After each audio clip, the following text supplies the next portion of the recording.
रामपुर नाम का एक बहुत ही सुंदर गांव था, जहां चारों ओर शांति और समृद्धि व्याप्त थी। वहां के लोग बड़े ही आनंद से रहते थे। वे दिन भर खेतों में काम करते थे और शाम होते ही अपने अपने घरों में वापस लौट आते थे। लेकिन शाम होने के बाद कोई भी घरों से बाहर नहीं निकलते थे। रामपुर गांव में एक पुरानी हवेली थी, जो अब खंडहर में तब्दील हो गई थी। लोगों का मानना था कि जो भी उस हवेली में जाता है वो लौटकर वापस नहीं आता है। गांव के कई लोग उस हवेली के बारे में पता करने के लिए उस हवेली के अंदर तो गए, लेकिन बाहर नहीं आ पाए। बाहर सिर्फ उनकी चीखने की आवाजें ही आई। एक बार रवि और किशन नाम के दो दोस्त शहर से गांव में घूमने के लिए उस गांव में आते हैं। वे दोनों पूरे गांव में घूमते हैं। घूमने के दौरान वे गांव की खूबसूरती को देखकर दंग रह जाते हैं। वे दोनों पैदल ही पूरे गांव में घूमते हैं। में घूमने के दौरान रवि और किशन को उस पुरानी हवेली के बारे में पता चलता है।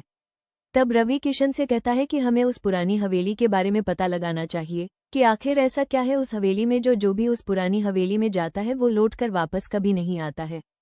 वे दोनों दोस्त आपस में यह निर्णय करते हैं कि आज रात को हमें उस पुरानी हवेली में जाना चाहिए। तब वे दोनों रात होने का इंतजार करने लगते हैं, जिससे कि वे हवेली में जा सके।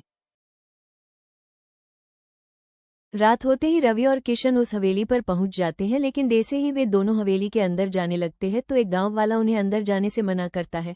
वो उन दोनों से कहता है कि जो भी उस हवेली में जाता है वो लौटकर वापस नहीं आता है, इसलिए तुम्हें इस हवेली में नहीं जाना चाहिए। लेकिन वे दोनों उसकी बात को अनसुनी कर देते हैं। गांव वाले की बात को अनसुनी कर रवि और किशन उस हवेली के अंदर चले जाते हैं। अंदर जाकर वे दोनों देखते हैं कि वो हवेली अंदर से काफी टूटी फूटी और बिखरी हुई है। ऐसा लगता है जैसे वहां सालों से कोई नहीं रहता है। वो जगह काफी डरावनी और भूतिया लग रही थी और वहां तरह तरह की आवाजें आ रही थी। अचानक से पीछे से किसी की गुर्राने की आवाज आई। आवाज सुनकर रवि और किशन काफी डर जाते हैं। रवि डरते हुए पूछता है कि कौन है वहां। तब वे देखते हैं कि एक बड़ा और विशालकाय जीव उनके तरफ चला आ रहा है। उसके बड़े बड़े दांत, बड़े नाखून हैं और मुंह खून से सना हुआ है। वो लगातार उनकी तरफ आ रहा है, जिससे वे काफी डर जाते हैं। डर के मारे उन दोनों का शरीर कांपने लगता है। वे जोर जोर से बचाओ बचाओ चिल्लाने लगते हैं। वो भूत गुर्राते हुए पूछता है कि कौन हो तुम लोग और तुम्हारी हिम्मत कैसे हुई यहाँ पर आने की। अब मैं तुम दोनों को जिंदा नहीं। उस भूत की बात सुनकर रवि और किशन बिना देर किए दरवाजे की ओर भागने लगते हैं, परंतु वे दोनों देखते हैं कि वो दरवाजा बंद है और उन दोनों की कोशिशों के बाद भी वो दरवाजा नहीं खुलता है। तब रवि किशन से कहता है कि हमने यहाँ आकर बहुत बड़ी गलती कर दी है। काश हमने गांव वालों की बात मान ली होती तो आज हम इतने बड़े संकट में नहीं फंसते। इतने में पीछे से उस भूत की डरावनी आवाजें फिर से आने लगती है। इतने में वे दोनों देखते हैं कि वो भूत गुर्राते हुए उनकी तरफ चला आ रहा है। वो बहुत ही गुस्से में लग रहा था। वो भूत हंसते हुए उनसे कहता है कि अच्छा हुआ जो तुम दोनों यहाँ आ गए। मैं काफी दिनों से भूखा हूँ, इसलिए आज तुम दोनों को खाकर मैं अपनी भूख शांत करूंगा।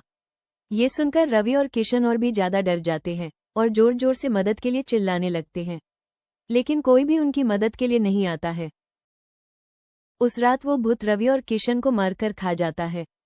उन दोनों की दर्द भरी चीखें हवेली के बाहर दूर तक सुनाई दी गई, जिससे उस भूतिया हवेली का डर और भी ज्यादा हो गया। उस दिन के बाद गांव वालों ने रात तो क्या दिन में भी कभी उस पुरानी हवेली की तरह जाने की हिम्मत कभी नहीं की।